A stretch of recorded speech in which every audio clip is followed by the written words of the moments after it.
I would consider myself a reluctant new politician, and that Oh, it wasn't my dream growing up to have to run for office and do everything that I'm having to do.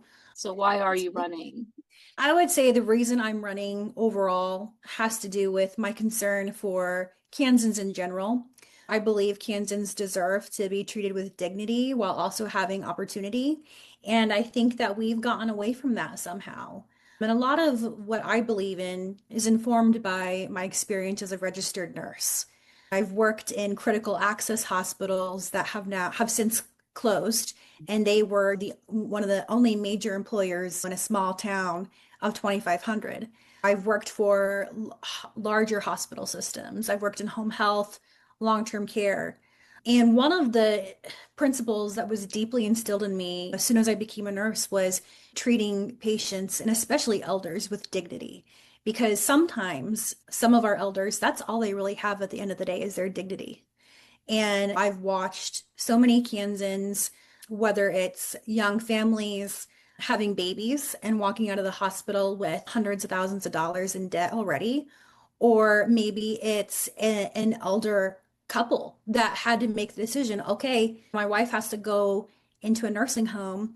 We can't afford Medicaid. The only way we can afford Medicaid is if we get a divorce. And Mm, these are couples who have been married for decades and have up to a dozen children. mm. And for them to have to really make those terrible decisions just so they can live somewhat of a healthy existence, whatever that looks like to them, it's unacceptable, is what I Yeah. would say. It's just, especially the children and the old people, the most vulnerable people of our society.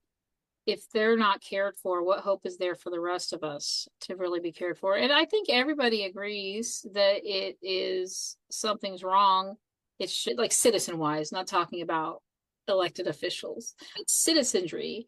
I think that most of us all agree that there are these things that are wrong. It's just we disagree On how to maybe get on there. how to get there, or we don't understand how to get there, or fully with all the misinformation that goes around and just the general lack of education coming out of the legislature about things as they Mhm. happen that is accurate and true and not just some buzz paragraph talking point or something. And I would say that's designed specifically to behave that way because it works for the people who are using it. It's another form of a system.